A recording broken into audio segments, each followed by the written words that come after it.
kaitan antara COVID dan BBM tentu saja mungkin menarik sekali untuk kita diskusikan bersama, dan saya kira Pak Ibnu Fajar yang ahlinya ini terkait dengan kaitan antara COVID-19 sama BBM.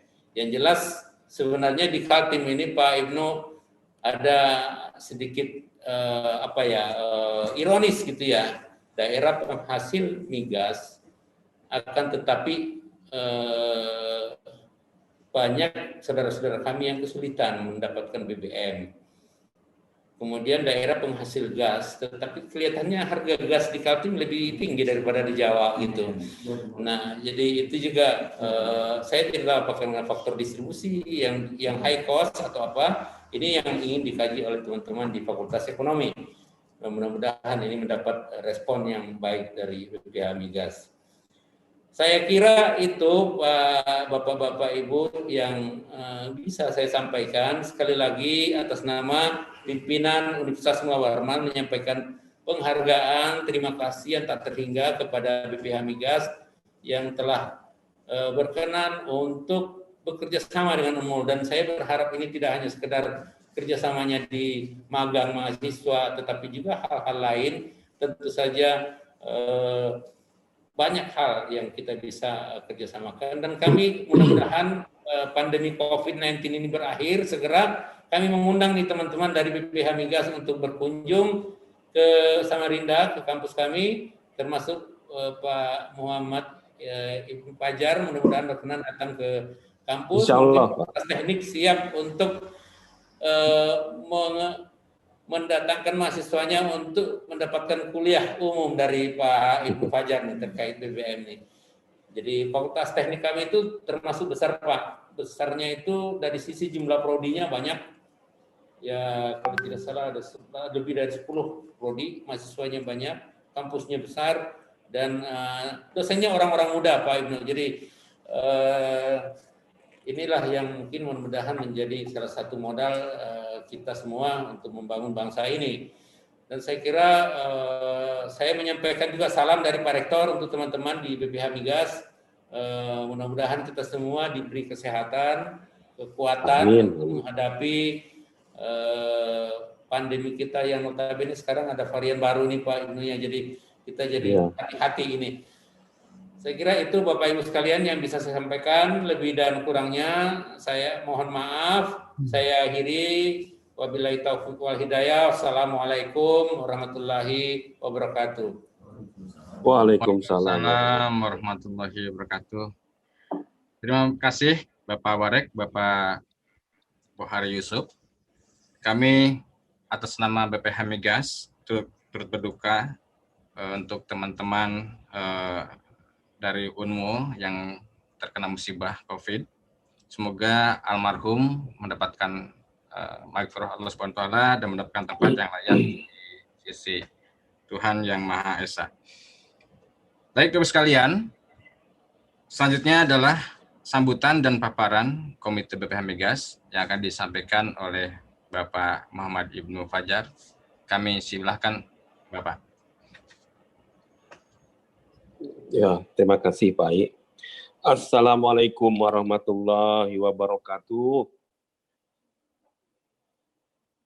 Selamat pagi, salam sehat, salam sejahtera untuk kita semua. Yang saya hormati Bapak Warek 4, Bapak Dr. Insinyur Bohari Yusuf MSI yang mewakili Bapak Rektor, serta seluruh pejabat Universitas Mula Warman, Fakultas, Mahasiswa, dan Sivitas Akademika Universitas Mula Warman. Yang saya hormati rekan-rekan dari BPH Migas, dari Sekretariat BPH Migas, Pak Ai, kemudian dari bagian hukum BPH Migas, serta hadirin dan hadirat yang hadir pada acara sosialisasi atau seminar pada pagi hari ini, webinar ya. Pertama tentu kita ucapkan puji syukur kehadirat Allah Subhanahu wa taala yang atas izinnya maka pada hari ini meskipun melalui Vicon kita masih dapat berinteraksi. Kita masih dapat bertatap muka meskipun rekan-rekan atau bapak-bapak dari Universitas Mula Warman ini nun jauh di sana, saya masih bisa menatap wajah bapak-bapak yang penuh semangat. Mudah-mudahan ini menjadi awal yang baik untuk kita, amin. Dan juga tak lupa saya ucapkan terima kasih kepada Pak Rektor Universitas Mula Warman yang dalam hal ini diwakili oleh Pak Dr. Insinyur Bohari Yusuf MSI selaku Warek 4 yang telah berkenan untuk mengadakan atau kita bersama-sama hadir dalam acara sosialisasi melalui webinar pada pagi hari ini ya. Tadi kita sudah mendengarkan dari Pak Warek 4 ya bagaimana Universitas Mula Warman ini menjadi basis teknologi ke depan dan basis pendidikan ke depan untuk khususnya di wilayah tengah ya kalau nggak salah ya, wilayah tengah dan wilayah timur kira-kira gitu. Ini sangat menarik Pak, sangat menarik dan membuat saya pribadi merasa tertantang sebenarnya karena betul apa yang dikemukakan oleh Pak Wakil Rektor tadi bahwa kita sama-sama tahu Kalimantan Timur ini penghasil migas dan penghasil batu bara terbesar di Indonesia setelah Riau. Ya. Nah, ini kemudian apa yang didapatkan oleh masyarakat di sana? Itu pertanyaan utamanya gitu ya. Memang tentu ada aturan-peraturan yang dibuat ya mengenai bagi hasil dan seterusnya untuk sumber daya alam pemerintah pusat dan pemerintah daerah. Tapi tentu ini kan harus dimaksimalkan atau dioptimalkan. Kalau saya melihat Pak, sebenarnya untuk wilayah Kaltim ini khususnya di Universitas Mula Warman ini, kalau dibangun atau dibentuk satu jurusan ekonomi perminyakan sangat tepat Pak. Jurusan ekonomi perminyakan atau petroleum economics. Nah ini sekarang menurut saya akan menjadi satu studi yang akan menarik ke depan karena masalah petroleum engineering-nya ini sudah jenuh kalau menurut saya, kalau saya lihat. Saya kebetulan background saya di petroleum engineering, jadi saya 25 tahun saya bekerja di perusahaan minyak asing, jadi sepertinya sudah jenuh kalau untuk petroleum engineering. Nah, ini yang menarik ini petroleum economics justru. Nah, saya melihat ada potensi untuk Universitas Mula Warman membangun fakultas petroleum economics ya atau economics of petroleum. Karena apa? Ada laboratorium alam di sana. Ya, dari mulai hulu sampai hilirnya. Bahkan ada kilang, salah satu kilang terbesar di Indonesia ada di Balikpapan tuh. Jadi menurut saya mahasiswa di sana itu akan cepat menangkap makna dari petroleum economics tadi. Ya mudah-mudahan Pak, insya Allah nanti kalau sudah mereda ini kita dari BPH Migas akan berkunjung ke tempat Bapak untuk kita bisa menindaklanjuti hal tersebut. Dan BPH Migas siap untuk mendukung ini Pak. Kemudian yang selanjutnya mengenai situasi pandemik ini, kami tentu turut berduka atas jatuhnya korban juga, baik dari pihak Universitas Mula Warman maupun dari pihak kami, dari pihak BPH Migas dan Kementerian SDM. Yang mudah-mudahan kita berdoa supaya pandemi ini cepat berlalu, cepat berlalu. Nah, ini merupakan tantangan buat kita ke depan. Baik, kita masuk kepada langsung kepada presentasi ya, Pak Iya. Jadi saya pikir untuk presentasi ini mungkin tidak terlalu lama. Nanti kita perbanyak di diskusinya saja, Pak I. Ya, izin Pak Wakil Rektor, saya mulai untuk presentasi ya. Silakan Pak Ai di slide pertama, next. Jadi sesuai dengan slide dari presentasi ini, sebagaimana kita ketahui, ini ada pembahasan-pembahasan yang akan dibahas pada hari ini dan kemudian akan didiskusikan selanjutnya gitu ya. Next, Pak. Nah, ini struktur organisasi dari BPH Migas. Jadi struktur organisasi BPH Migas adalah Komite BPH Migas, Pak. Kalau sesuai dengan Undang-Undang 22 tahun 2001 dan Peraturan Pemerintah 36 tahun 2004 dan Peraturan Pemerintah 67 tahun 2002, ini bahwa Komite BPH Migas ini bersifat kolektif kolegial. Jadi tidak bisa salah satu komite, bahkan ketua komite mengambil keputusan sendiri. Harus dengan mekanisme suara terbanyak. Dan itu melalui sidang komite, Pak. Jadi sidang komite ini yang akan memutuskan ya satu ketentuan yang akan dikeluarkan oleh BPH Migas.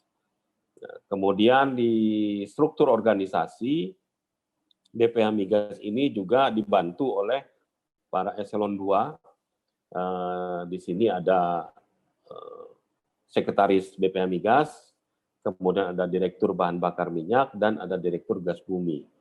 Ya, jadi ini komplit kalau untuk BBM dan gas bumi, Kaltim ini memang areanya gitu ya. Nah, menurut saya ini akan menjadi jembatan ya untuk membina hubungan yang lebih baik ke depan gitu antara BPH Migas dengan Universitas Mula Warman. Next, Pak. Nah, ini tadi sudah saya jelaskan mengenai tugas dan fungsi BPH Migas. Tugas utama BPH Migas ini kan memastikan bahwa penyaluran dan distribusi BBM itu sampai ke seluruh wilayah Indonesia. Jadi dalam kegiatan hilir ini ada 3 hal yang sebenarnya menjadi tujuan utama dari kegiatan fungsi kegiatan hilir ini. Yang pertama adalah affordability, kemudian availability, dan accessibility. Jadi affordability ini menyangkut keterjangkauan harga. Tadi sudah disinggung juga oleh Pak Wakil Rektor bahwa di Kalimantan Timur ini gasnya banyak, BBM-nya, minyaknya banyak, tapi kenapa harga gasnya kok mahal atau BBM-nya mahal? Nah, inilah yang dimaksud dengan affordability. Nah, sayangnya memang perbedaan negara kita dengan negara luar adalah bahwa harga BBM atau affordability ini ditetapkan oleh pemerintah, Pak. Jadi kalau di negara yang menganut pasar bebas, harga BBM ini mengikuti harga pasar minyak dunia. Jadi terkadang harga internasional lebih murah daripada harga dalam negeri, kadang bisa lebih mahal daripada harga dalam negeri. Nah, untungnya kalau harga bahan bakar minyak di luar negeri tinggi, ICP ya, International Crude Price naik, di Indonesia tidak naik karena harga ditetapkan oleh pemerintah. Nah, disitulah keuntungannya. Tapi kerugiannya adalah seperti beberapa waktu lalu ketika ICP turun anjlok di bawah $30 per barrel, sementara harga BBM tidak turun. Nah, di situ ada disparitasnya ya. Nah, kemudian accessibility. Accessibility ini juga menyangkut keadilan. Ya. Indonesia ini dengan luas wilayah daratan 1,9 juta kilometer persegi. Ini memiliki hanya 7.485 lembaga penyalur SPBU, sub penyalur, dan penyalur mini. Bayangkan, hanya ada 7.485 SPBU dengan luas wilayah 1,9 juta kilometer persegi. Kalau dengan laut itu malah 5,2 juta kilometer persegi. Artinya apa? Artinya rasio satu SPBU ini melayani luas wilayah itu 1:250 km persegi, Pak. Jadi masih sangat jarang, masih sangat sulit accessibility ya. Kita jangan bandingkan di Pulau Jawa. Di Pulau Jawa itu rasionya sudah baik, 1:50 km persegi. Tapi di luar Jawa, saya yakin di Kalimantan Timur pun demikian. Bisa 1:200 km persegi. Nah, ini harus diperbanyak lembaga-lembaga penyalur SPBU. Nah, ini merupakan peluang juga untuk bekerja sama antara BPH Migas dengan Universitas Mula Warman ke depan. Bagaimana kita memetakan ya? Bagaimana kita memetakan khususnya di wilayah Kalimantan Timur ya, pembangunan lembaga-lembaga penyalur baru. Kemudian yang ketiga adalah availability. Availability ini juga menyangkut keadilan. Tadi ada ketersediaan, keterjangkauan harga, dan availability. Availability ini menyangkut ketersediaan. Jadi ketersediaan. Sekarang ini, mungkin kalau dari sisi ketersediaan Kalimantan Timur termasuk yang baik dibandingkan wilayah-wilayah Indonesia lainnya ya. Karena memang di situ ada kilang, kemudian ada kegiatan hulu, kemudian stok BBM-nya juga cukup di sana. Tapi kalau kita bicara Indonesia Timur, nah ini yang jadi persoalan. Ini juga akan coba kita kaji bagaimana mengatasi persoalan tersebut. Next, Pak. Ini peran BPH Migas sesuai dengan aturan tadi sudah saya jelaskan bahwa BPH Migas ini sebagai badan negara yang berada langsung di bawah Presiden sesuai dengan amanah Undang-Undang 22 tahun 2001. Ini fungsi utamanya adalah mengatur kegiatan usaha hilir migas ya. Jadi kalau di hulu ada SKK Migas yang mengatur kegiatan atau mengelola kegiatan usaha hulu migas, maka di hilir ada BPH Migas untuk mengatur kegiatan usaha hilir migas. Yang menarik adalah bahwa sebenarnya kegiatan usaha hilir migas ini jauh lebih besar daripada usaha hulu migas kalau dilihat nilainya. Kenapa saya katakan jauh lebih besar? Bayangkan data BPH Migas menunjukkan ada 74 juta kiloliter BBM yang dikonsumsi oleh masyarakat di Indonesia per tahun. Artinya ada 74 miliar liter BBM yang dikonsumsi di Indonesia oleh masyarakat Indonesia. Bandingkan dengan hanya 700.000 barel per hari produksi minyak Indonesia. Jadi dari sisi value, dari sisi nilai saja sudah jauh lebih besar untuk kegiatan hilir. Belum lagi kegiatan gas buminya. Ya, nilai gas bumi ya ada sekitar 2 juta CFD hari ini produksinya. Kalau dikalikan dengan harga gas sekitar katakanlah mungkin $5 per CFD, itu juga akan menambah nilai dari kegiatan usaha hilir migas. Next, Pak. Berikutnya. Nah, ini capaian kinerja BPH Migas dalam 1 tahun. Jadi kita memiliki anggaran sekitar 1 triliun, Pak Wakil Rektor. Nah, dari 1 triliun ini hanya digunakan oleh BPH Migas itu sekitar 250 miliar saja. Ini 250 miliar ini untuk kegiatan operasional BPH Migas. Masih ada 750 miliar sebenarnya yang bisa dimanfaatkan. Ya, artinya ayo kita buatlah satu kegiatan tadi yang sudah diusulkan, katakanlah kajian atau mungkin kerjasama dalam bentuk lain gitu ya dengan universitas, yang intinya adalah untuk sama-sama memajukan kegiatan hilir migas di Indonesia. Kemudian dari sekian tupoksinya ini untuk bidang gas bumi, BPH Migas menetapkan toll fee untuk di jaringan gas pipa ya, dan juga menetapkan harga gas untuk rumah tangga untuk ke jaringan gas rumah tangga. Next, Pak. Ini sudah saya jelaskan tadi mengenai isu-isu di kegiatan hilir migas. Next-nya. Next. Nah ini, jadi kalau untuk kegiatan hilir migas. Ini hubungannya COVID dengan bahan bakar minyak. Jadi sebenarnya kalau mau dihubung-hubungkan ada hubungannya, kalau nggak dihubung-hubungkan juga nggak ada hubungannya ini kan antara COVID dengan bahan bakar minyak. Tapi begini, yang menjadi persoalan adalah dalam kegiatan usaha hilir migas itu ada namanya kegiatan usaha niaga, kemudian ada kegiatan usaha distribusi, dan ada kegiatan usaha penyimpanan. Jadi kalau untuk kegiatan usaha niaga ini tentu berpengaruh dengan adanya pandemi ini. Ini bisa dilihat dari total konsumsi BBM yang cenderung turun ya selama masa pandemi.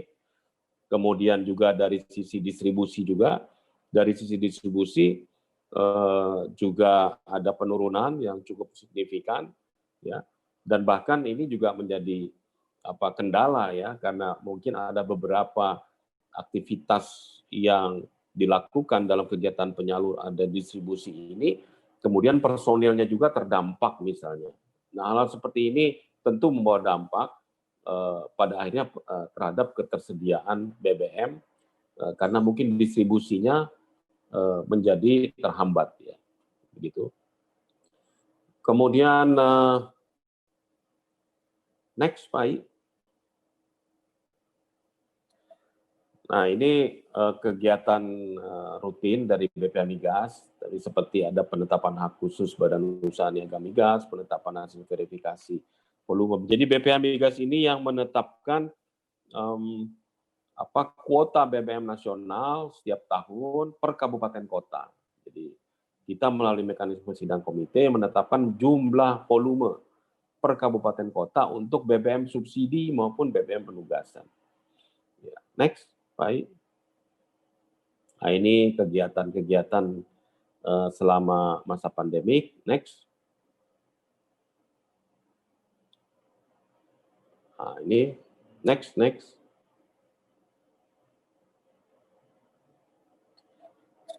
Next, Pak, lanjut.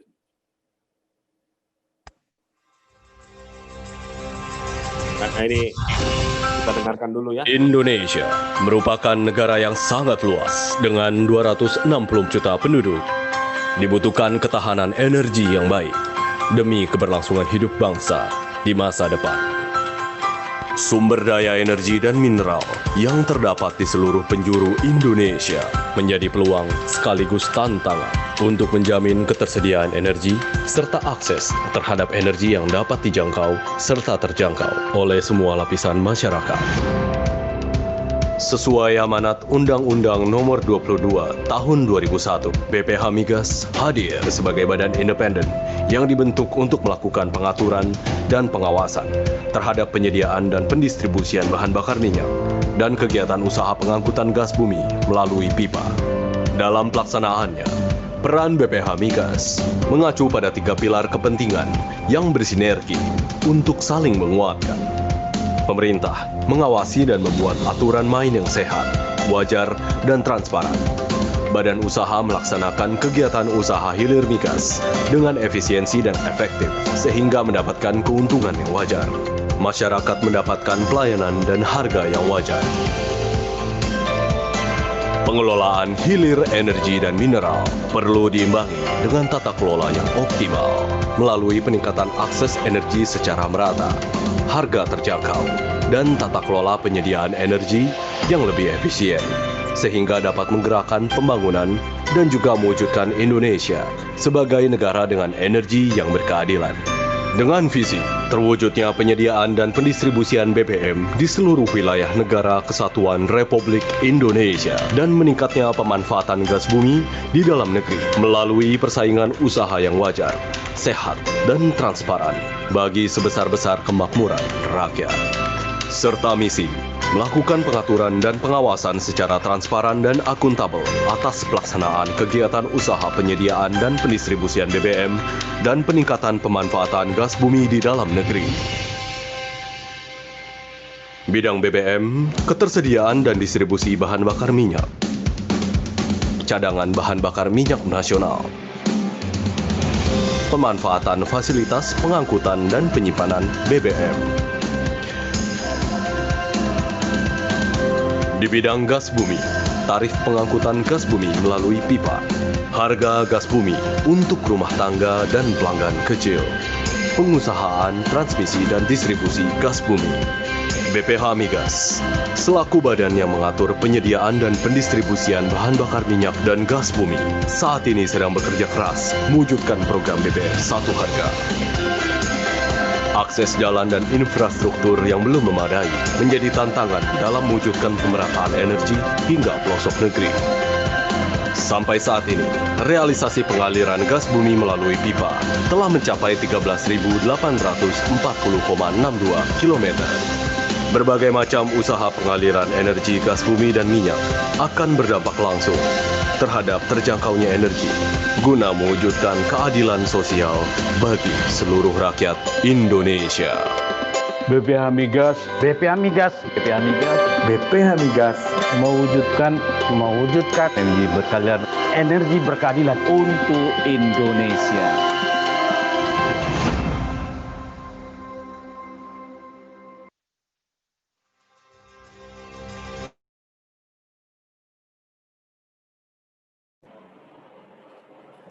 Demikian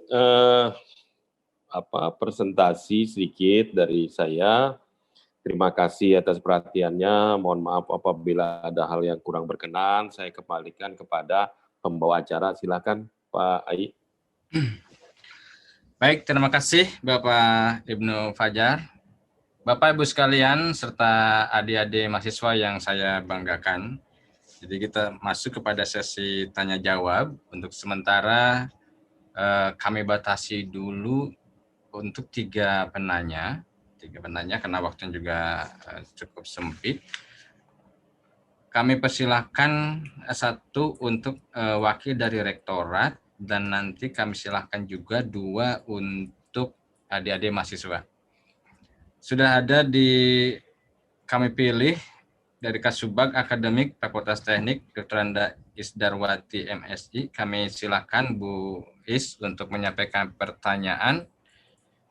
Kami mohon untuk menyalakan mic dan juga menyalakan videonya. Kami silakan Bu Is.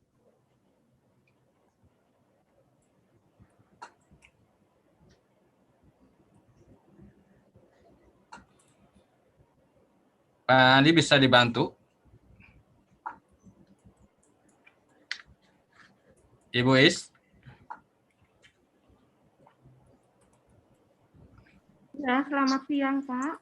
Selamat siang, Bu Is.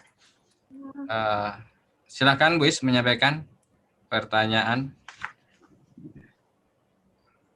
Selamat siang, Bapak. Yang terhormat Pak Ibnu, selaku Komite BPH Migas, Bapak Wakil Rektor 4, Bapak Buhari Yusuf, dan Bapak Ibu. Izin Bu Is, suaranya mohon kurang keras Bu Is. Baik, terima kasih. Selamat siang, Pak. Halo. Ya, silakan Bu. Ya, sudah terdengar. Halo, ya. Terkait magang BK ini, kami dari Fakultas Teknik bersyukur karena ada 100 orang usulan yang diterima untuk mengikuti magang Merdeka BPH Migas. Jadi, kami memohon kedepannya lagi untuk kegiatan magang seperti ini, Pak, perlu sosialisasi jauh-jauh hari. Jadi sehingga banyak mahasiswa yang bisa mengikuti magang ini. Karena saya lihat ini kemarin usulan magang migas ini, usulan magang Merdeka ini hanya diketahui oleh beberapa orang mahasiswa. Tidak semua mahasiswa di Fakultas Teknik tahu ada program ini karena seperti semuanya terburu-buru, Pak. Jadi tidak ada sosialisasi sebelumnya. Saya mohon itu saja yang saya sampaikan. Terima kasih. Baik, Bapak Ibnu mau ditampung dulu atau bagaimana? ditampung dulu aja 3, nanti sekalian dijawab ya. Baik, sudah ada calon penanya, ada Mas Putro Dewi. Mas Putro Dewi, halo. Sudah terhubung? Mas Putro Dewi? Atau ada Mbak Aisyah?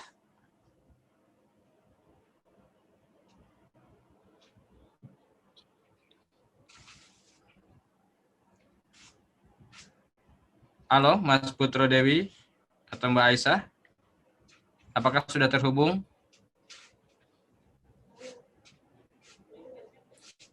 Atau sambil mempersiapkan nanti kesiapan dari Mas Putro dan Mbak Aisyah, Bapak Ibnu. Oh, sudah ya? Sudah. Iya, Pak. Baik, Mbak Aisyah dulu ya. Silakan Mbak Aisyah memperkenalkan diri dari fakultas apa dan jurusan apa. Kami silakan Mbak Aisyah. Ya. Bismillah. Assalamualaikum warahmatullahi wabarakatuh dan selamat siang. Yang terhormat Pak Wakil Rektor 4 Universitas Mula Warman dan juga Pak Ibnu Fajar dari BPH Migas yang kami hormati.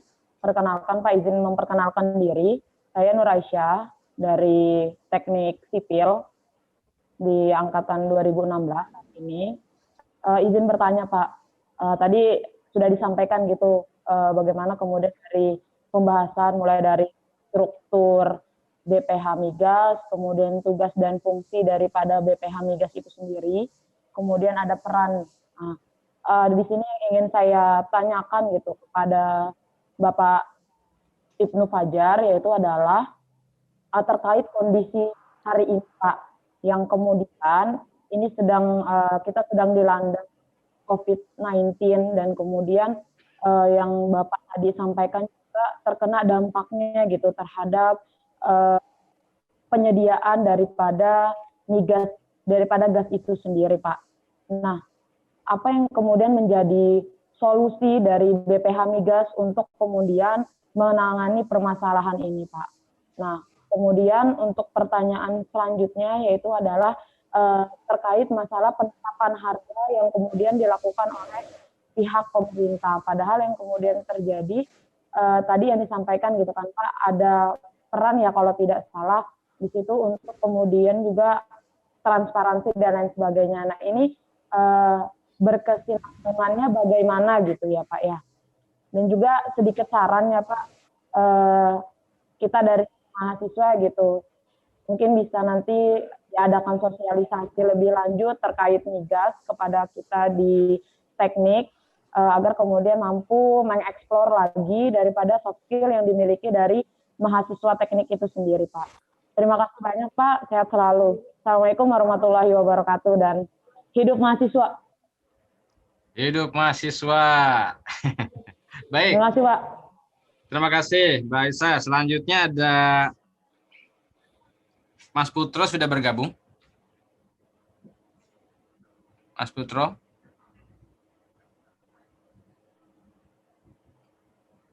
Halo Mas Putro.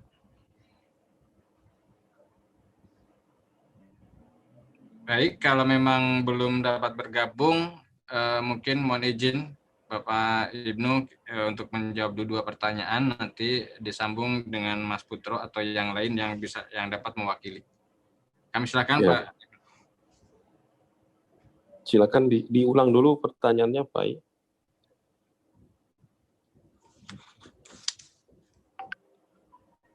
Pak I, tolong pertanyaannya diulang. Baik, kalau yang Bu Ismi tadi itu, Bu Is, kebetulan kami juga tidak terlalu ini Pak, sebentar Pak. Ya, selamat siang. Ya. Yang terhormat Pak Ibnu, ya. Tadi yang kami tanyakan, saya mewakili dari Fakultas Teknik, terkait adanya kerjasama BPH Migas dengan Universitas Mula Warman, di mana mahasiswa dari Fakultas Teknik yang diusulkan ada 100 orang.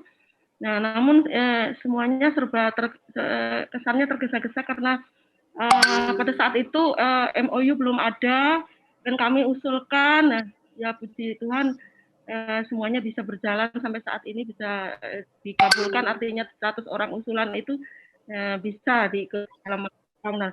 Namun mohon Pak untuk kedepannya jika ada begini apa ya, sosialisasi itu lebih Intens. ya, sehingga banyak mahasiswa dari Fakultas Teknik bisa diusulkan begitu Pak. Tapi ini hanya beberapa saja yang bisa ikut, itu pun tidak semuanya bisa tahu gitu loh Pak. Saya kira itu aja, terima kasih. Oke, baik Pak Ai, saya izin ya untuk jawab. Silakan Jadi Bapak. kalau tadi Ibu Ismi ini usulan, jadi usulannya sangat baik Bu ya. Jadi insya Allah di tahun 2021 ini mungkin kita akan persiapkan lebih baik lagi ya. Artinya mungkin proses-proses perekrutan tadi untuk apa tadi programnya namanya? Magang Merdeka, Pak. Magang Merdeka itu ya. Ini akan mungkin proses seleksinya, proses rekrutmennya ini akan kita lakukan secara lebih baik ya. Sehingga nanti mahasiswa yang betul-betul memiliki potensi, memiliki semangat itu mendapat kesempatan yang pertama, karena memang ini program ini kan terbatas ya. Jadi program ini tidak bisa mengakomodir keseluruhan dari mahasiswa, ini terbatas. Ya sama seperti mungkin program-program pemerintah yang lain juga, tentu ada kriteria-kriteria yang nanti akan ditetapkan gitu ya. Mudah-mudahan di 2021 akan kita lakukan secara lebih baik lagi. Kemudian tadi dari mahasiswa, salah satu mahasiswa tadi ya menanyakan, pertama soal apa harga ya kalau nggak salah ya. Jadi soal harga BBM ini memang itulah bedanya ya di Indonesia dengan di negara yang menganut pasar bebas. Ya, kalau Indonesia ini bahan bakar minyak ini very regulated, jadi sangat regulated. Ya, karena apa? Affordability ditetapkan oleh pemerintah sesuai dengan amanah Undang-Undang 22 tahun 2001. Artinya pemerintah yang menentukan harga. Kenapa pemerintah menentukan harga? Karena pemerintah harus mengakomodasi 3 kepentingan. Kepentingan masyarakat, kepentingan badan usaha, dan kepentingan pemerintah sendiri. Ya, berbeda dengan negara-negara penganut pasar bebas. Penganut pasar bebas itu tidak ada mengakomodir 3 kepentingan. Badan usaha adalah mengakomodir kepentingan badan usahanya. Ya. Nah, masalah masyarakat kemudian mengakomodir juga kepentingan masyarakat. Begitu juga dengan pemerintahnya. Nah, dalam kaitannya dengan harga BBM ini, untuk negara yang menganut penetapan harga ditetapkan oleh pemerintah seperti di Indonesia ini memang ada plus minusnya. Ya, tadi saya sudah jelaskan. Keuntungannya adalah ketika harga minyak dunia naik, kita harganya nggak naik karena ditahan oleh pemerintah. Contoh misalnya, harga premium RON 88 punya Pertamina itu 6.000 berapa ya? 6.450. Mungkin kalau di Kalimantan 6.500-an gitu ya. Tapi ketika harga ICP naik sampai kemarin menembus hampir $100 per barel, yang harusnya harga gasolin 88 itu sudah menyentuh di atas Rp10.000 per liter, kita masih tetap bisa mendapatkan harga 6.000 sekian tadi. Nah, itu keuntungannya. Tapi ada juga kerugian dalam tanda kutip yang didapatkan oleh masyarakat ketika harga ICP turun. Seperti misalnya waktu awal-awal pandemik, harga international crude price itu turun sampai di bawah $40, bahkan menyentuh $30. Yang kalau dikonversikan dengan harga BBM itu mungkin sekitar Rp3.000, Rp4.000 per liter ya kalau dihitung ya dengan harga minyak dunia. Tapi pemerintah tidak menurunkan harga BBM.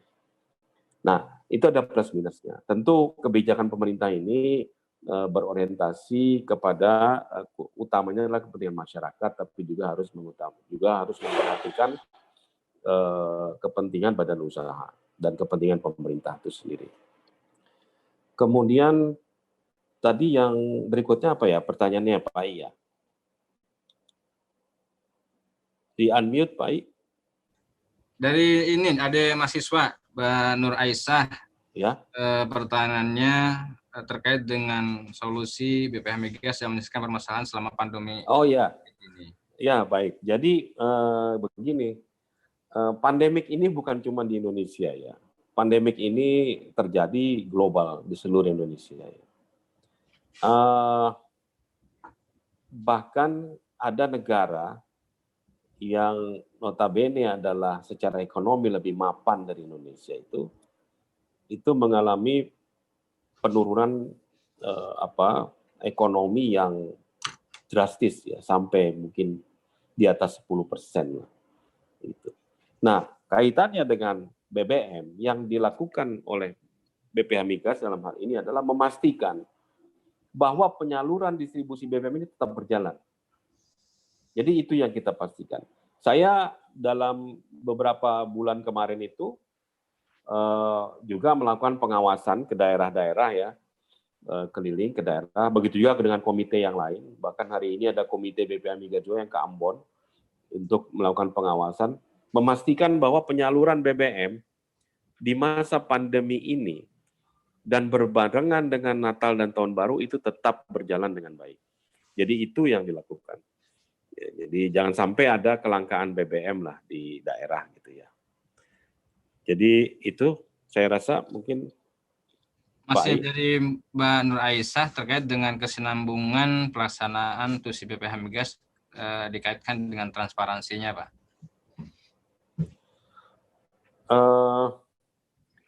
Jadi maksudnya transparansi itu kita terbuka begitu ya. Ya memang semua program BPH Migas ini terbuka ya, sama seperti halnya mungkin program pemerintah yang lain gitu ya. Saya mungkin usulkan nanti ke depan Pak Ai untuk juga mencantumkan di dalam website kita semua program-program itu sehingga dapat diakses secara mudah gitu ya. Sebenarnya tidak ada yang ditutup-tutupi, cuma mungkin masalah sistem saja ya. Jadi ini mungkin harus dapat diakses dengan lebih mudah lah. Dimasukkan ke dalam website seluruh program-program. Jadi bukan hanya kegiatan-kegiatan yang rutin begitu ya, tapi juga apa program-program dari BPH Migas ya terkaitannya dengan kampus dan seterusnya itu dimasukkan di dalam website BPH Migas. Saya rasa mungkin itu ya, Pak. Baik, sebetulnya ada 3 pertanyaan dari Mbak Aisyah, tapi yang ketiga berkaitan dengan magang dan saya pikir sudah terjawab tadi di awal karena hampir sama dengan Ibu Is ya. Baik, Ibu sekalian dan ada di mahasiswa, saya coba untuk buka satu pertanyaan. Ada yang akan mengajukan pertanyaan sebelum saya lihat di chat. Saya ambil di chat. Di chat sudah ada penanya dari Mas Bayu Dwi Prabowo dari program studi teknik elektro. Apakah mau menyampaikan sendiri atau mau saya bacakan? Silakan, Mas Bayu. Mas Bayu sudah terhubung. Baik, akan saya sampaikan saja Pak Ibnu ya.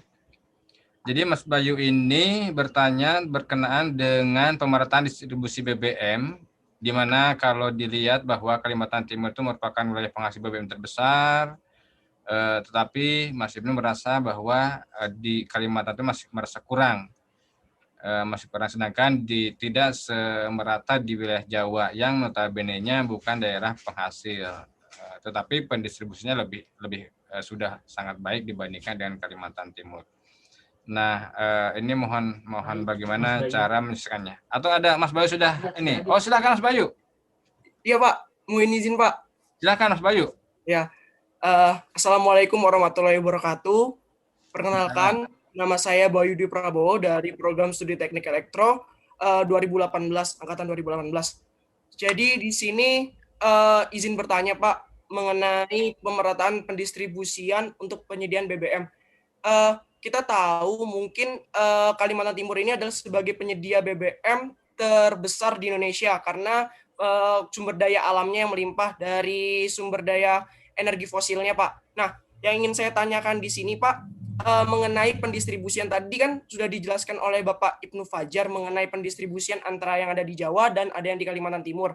Nah, untuk yang ada di Jawa ini, Bapak Ibnu Fajar tadi sudah menjelaskan bahwa pendistribusiannya sudah sangat baik dibandingkan di Kalimantan Timur.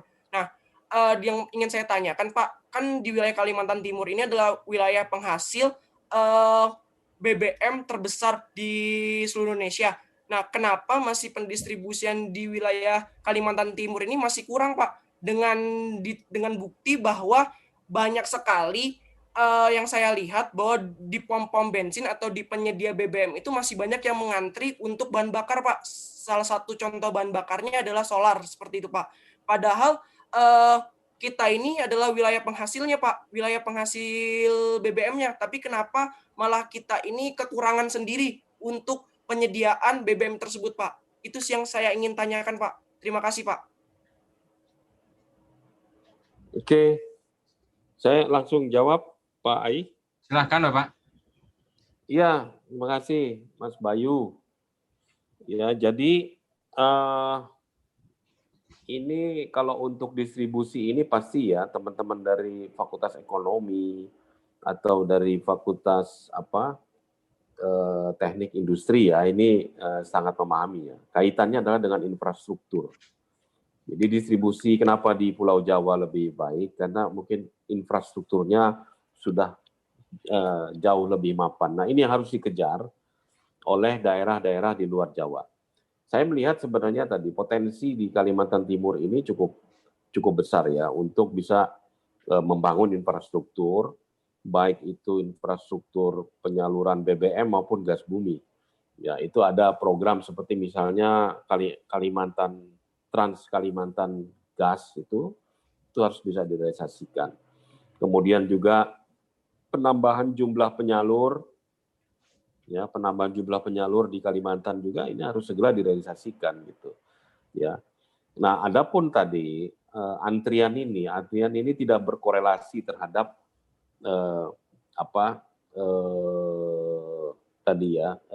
distribusinya ya.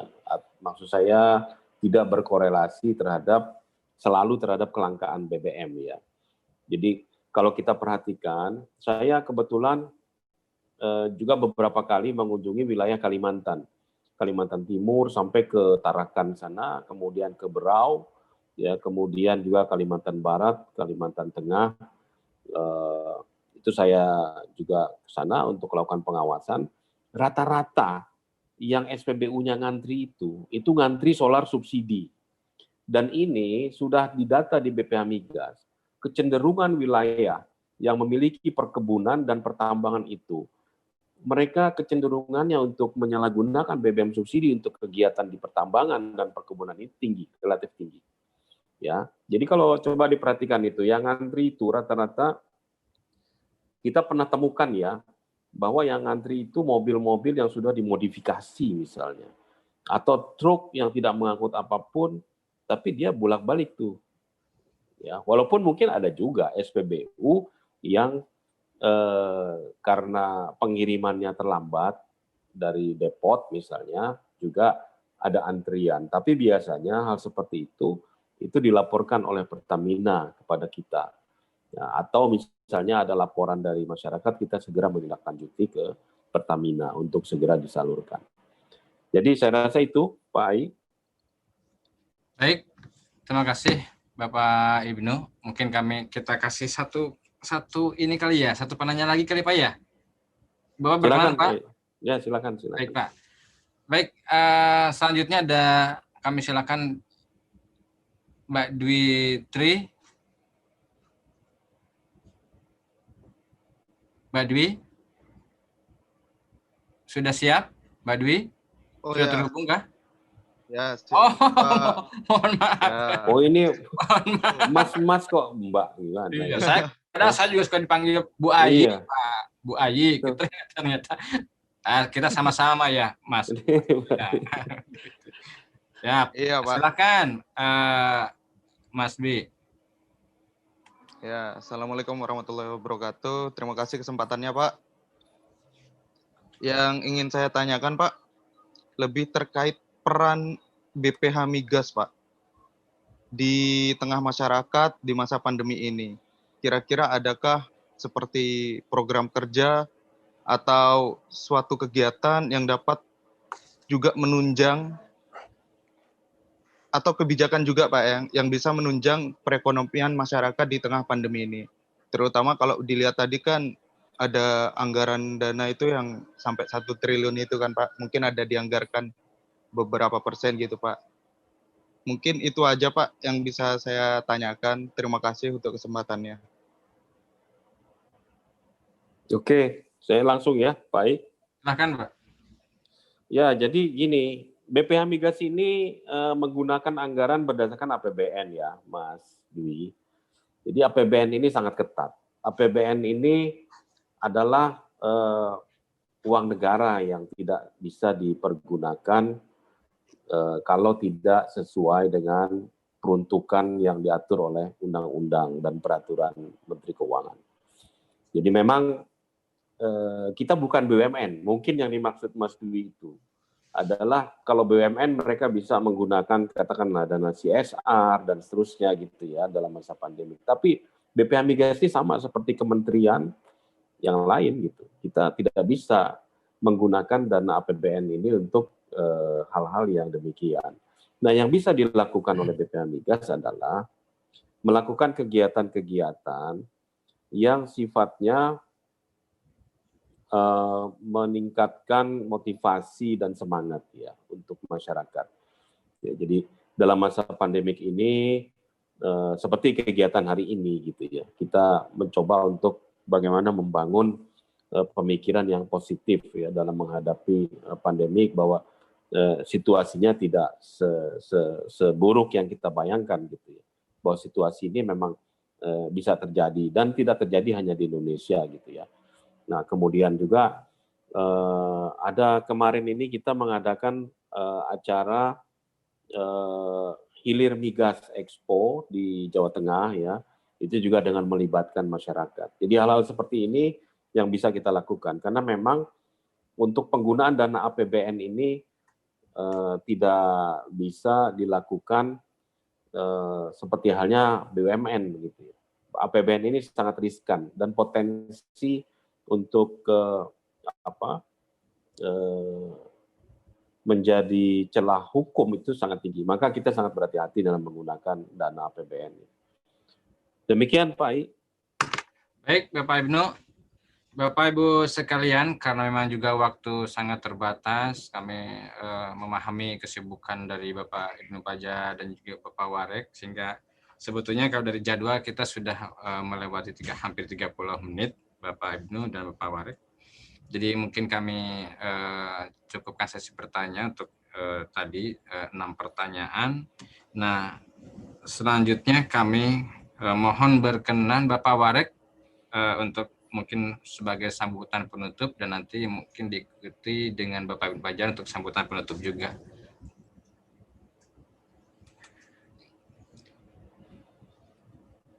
Bapak Warek masih bergabung kah?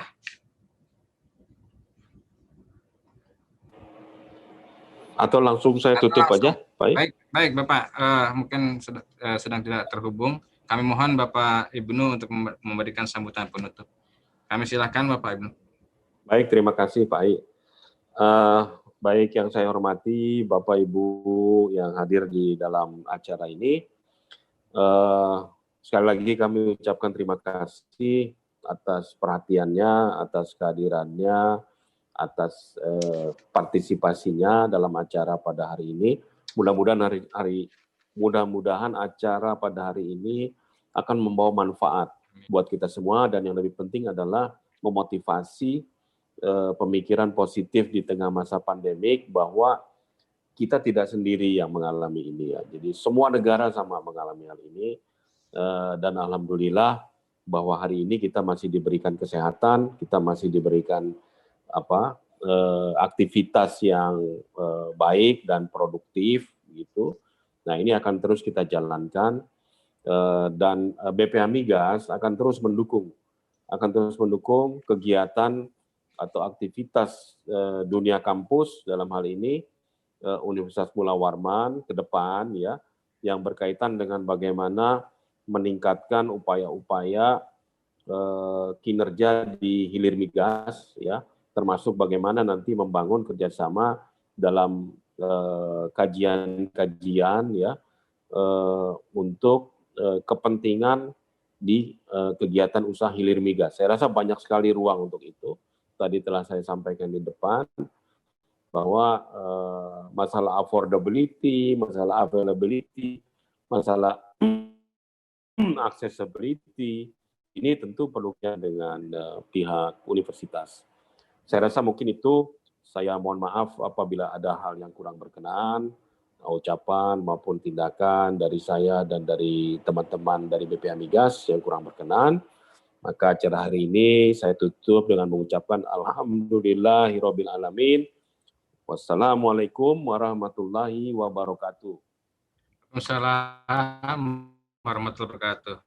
Baik, Bapak Ibu Pelajar, kami ucapkan terima kasih. Bapak Ibu sekalian dan adik-adik yang kami banggakan, yang saya hormati juga Bapak Warek, Pak Bohari Yusuf. Dengan demikian, selesai sudah rangkaian acara webinar dampak COVID-19 terhadap sektor BBM berkat kerjasama antara BPH Migas dengan Universitas Mula Warman.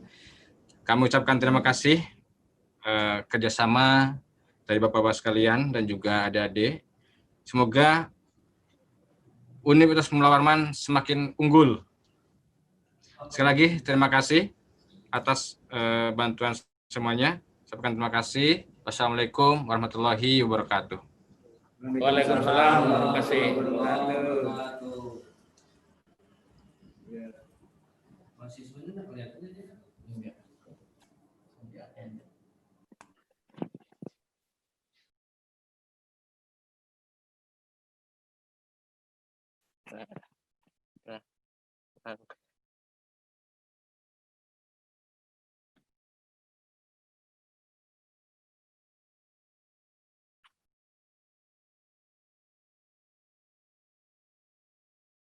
Udah kan, Mbak ya?